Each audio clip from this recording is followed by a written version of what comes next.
Good morning, good afternoon, or good evening, whatever time zone this may find you in. Welcome. I'm Lisa W., and I'm so honored that you've taken time here with me today to join me as we take 10 to turn up the quiet and turn down the chaos. Today, I'd like to talk about something that hits a little bit close to home for me. Let's together explore Mary and Martha Reimagined. What if... Most of us know the story that's found in Luke chapter 10, verses 38 to 42. Jesus and his disciples arrive in a village where a woman named Martha opens up her home to them. Mary is the gal that sat at Jesus' feet soaking up everything that he had to say, while Martha, her sister, was the organizer. She's in the kitchen doing the cooking and all of the preparations. She's a responsible girl, getting everything just so. It's important to her that Jesus and his friends feel very welcome in her home.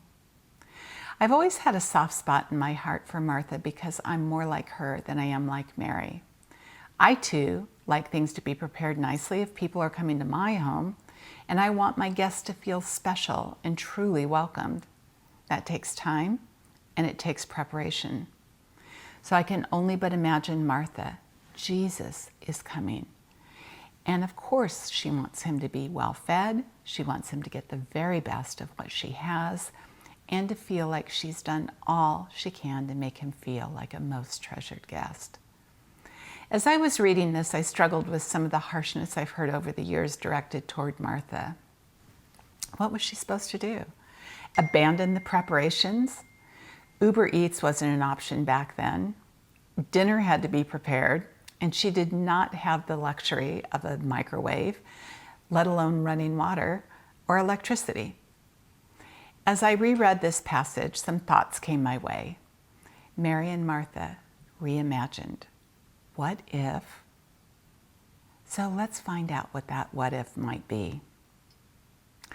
What if Martha had gone to Jesus before she'd lit the fire to get the water boiling, to cook the rice, and let him know how overwhelmed she felt? What if she'd taken all of that stress and anxiety and just sat at his feet, telling him, Jesus, look, I want to prepare something really special, and yet I want to be right here to be able to listen to you. I'm feeling all of this pressure. The meat isn't ready. It isn't even marinated yet. The table has not been laid out. This has to happen, that has to happen, etc., etc. So before Martha gets wigged out with her to-do list, just maybe if she'd poured all of that angst out and asked, Lord, what do I do here? Maybe the story might have had a different ending. Here's what I'm thinking. A miracle. Could this have been a record of one of Jesus's miracles? Like when he was attending a wedding and his mama tells him that they'd run out of wine. And then she tells the servants, just go do whatever he tells you. And when he tells those servants, see those big vats over there? I want you to fill them with water. You can almost hear their thoughts rumbling around. What is this guy thinking? We're supposed to serve the guests water now? But they comply, and lo and behold, when they ladled out a glass to take to the master of the banquet, it turns out to be the very best wine of the evening. Everyone was saying, what are you doing? You saved the best for last? Nobody does that. But wait, Jesus did. Or what about when Jesus fed the 5,000? The disciples were stressing about getting this huge crowd fed. And so Jesus tells them, bring me what you have. So they take him 5 loaves of bread and 2 fish. Again, let's snoop on their thoughts. Really, Lord? You honestly think this is going to do the trick? Look at this crowd, 5,000 people. But like the servants at the wedding, they do what Jesus says, and they bring him what they have. Jesus takes it, he blesses it, and from little comes plenty, enough to feed this entire crowd. And get this, there were leftovers to take home. Or maybe It could have played out like when Peter walked on the water after Jesus bid him come. In the middle of a storm, Jesus speaks from the water and says, "Hey, it's I. Take courage and don't be afraid." And Peter has the guts to say, "Well then, tell me to come to you on the water." And Jesus says, "Come." That dear man climbed out of the boat and he did something no other human has done. After locking eyes with Jesus, he walked on that water. Choppy water, to be exact.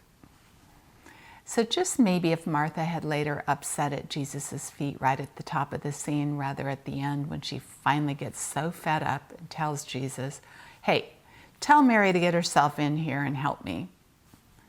Jesus may have told her, "Come here, Martha. Sit down and relax. Let's just hang out here together for a minute. You want to know more about me? Let me tell you." This story may have played out that when Martha returned to the kitchen, I wouldn't put it past Jesus to have those pots bubbling over with dinner, meat all marinated, rice cooked to perfection, which by the way I'm really bad at, everything ready to be served and ready to be eaten. Jesus may have surprised her, and another miracle may have been recorded. But we don't know that, because Martha chose to get caught up in her busyness rather than taking the time to get to know her friend, Jesus. I want to add a very precious detail that Luke records in verses 41 and 42, which is right after Martha, aka Bossy Boots, tells Jesus to make her sister get into that kitchen to help her. Jesus responds to her and says, "Martha, Martha, you're worried and upset about many things, but few things are needed, or indeed only one.